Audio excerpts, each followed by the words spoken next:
Assalamu alaikum, dear friends. I have come before you with a new and fantastic lesson. This lesson is also very important for learning English. আপনারা জানেন যে আমরা অনেকেই স্পোকেনের rule শিখছি, গ্রামারের rule শিখছি, vocabulary শিখছি, বিভিন্ন বই পড়ছি, কিন্তু স্পোকেন শিখতে পারছি না। তো আমি টপিক বেস কিছু ল্যাঙ্গুয়েজ, কিছু স্টেটমেন্ট, কিছু স্পিচ সাজিয়েছি।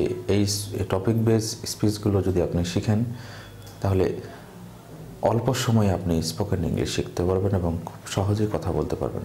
তবে শর্ত একটি, এই বাক্যগুলো আপনাকে বারবার নিজে নিজে উচ্চারণ করে বলতে হবে, তাহলে আপনার মুখের যে লিপসের যে অ্যানার্সিয়া, যে জড়তা, সেগুলো দূর হয়ে যাবে।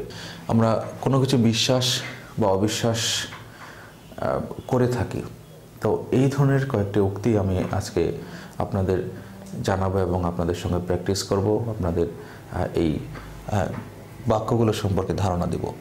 তো প্রথমেই যে স্টেটমেন্টে আমি সাজিয়েছি, যে সেন্টেন্সটা আমি সাজিয়েছি যে I don't believe so, I don't believe so, আমি একথা বিশ্বাস করি না। আই ডোন্ট বিলিভ সো, আমি একথা বিশ্বাস করি না। তারপর আসলো আই ওয়ান্ডার, আই ওয়ান্ডার, আমি অবাক হই বা আমি অবাক হচ্ছি। তুমি কি করে কাজ করো? How did you do it, তুমি কিভাবে এটা করলে? আই ওয়ান্ডার, আমি অবাক হচ্ছি। তারপর যেটি আসলো that would be too good to be true, হ্যাঁ, এটা সত্যি হলে খুবই ভালো হবে, এটা সত্যি হলে খুবই ভালো হবে।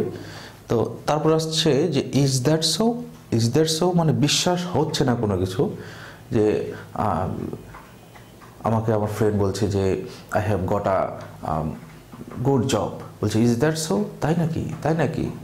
তো ইজ দ্যাট সোর এই কথাটি আমরা অনেক জায়গায় ইউজ করি, অনেক রেসপন্সের ক্ষেত্রে ইউজ করি। যে let's have a cup of tea, আপনি তখন বলছেন ইজ দ্যাট সো, তাই নাকি, হ্যাঁ। অথবা কেউ আপনাকে কিছু বললো, যদি সেটা অবাক করার মতো কিছু হয়, তো তখন আপনি বলতে পারবেন যে is that so, is that so. তারপর আসলো I don't believe your story. তো স্টোরি মানে জানি আমরা গল্প।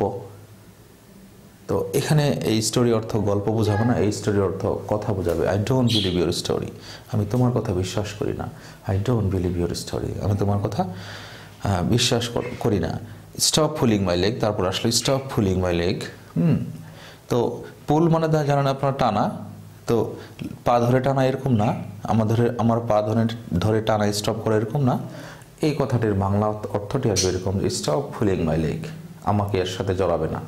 Stop fooling my leg, fooling my leg, আমাকে এর সাথে জড়াবে না। তারপর শেষের যে কথাটি আমি খুব অনেকে ইউজ করি, এটা is that so, so what মানে সো হোয়াট। তারপর আই ডোন্ট বিলিভ সো, এই কথা তিনটি আমরা বেশি ইউজ করি, খুব বেশি ইউজ করি, এটাও ইউজ করি। তো প্রতিটি কথাই ইউজ করি, কম বেশি একটু আছে। তো এই সো হোয়াট অথবা সো হোয়াট, যেটা আমরা বাংলাদেশে, এই উত্তরবঙ্গে বিশেষ করে বলি বা বাংলাদেশে, সো হোয়াট, তাতে কি হয়েছে, সো হোয়াট, তাতে কি হয়েছে, সো হোয়াট, তাতে কি হয়েছে। যে আপনাকে কেউ কিছু বলল, যে তার বলছেন যে হি উইল পানিশ ইউ, সে আপনাকে শাস্তি দেবে, তখন আপনি বলছেন so what, so what, so what. তো এই ধরনের কথাগুলো আপনার বিশ্বাস অবিশ্বাসের ক্ষেত্রে ইউজ করতে পারেন। তো ভিডিওটি যদি আপনার উপকারে আসে, অবশ্যই লাইক বাটনটিতে প্রেস করবেন, কমেন্ট করে জানাবেন আর কি ধরনের আপনার কাছে যদি বাংলা কোনো বাক্য আপনার মনে হয় যে এটাও বিশ্বাস অবিশ্বাসজনক উক্তির ক্ষেত্রে আমার ইংরেজি জানা দরকার, তো বাংলাটা আপনারা কমেন্ট করবেন, আমি ইংলিশে আপনাকে জানিয়ে দেব। তো I would like to finish the class here. Be fine, keep everything fine. Assalamu alaikum.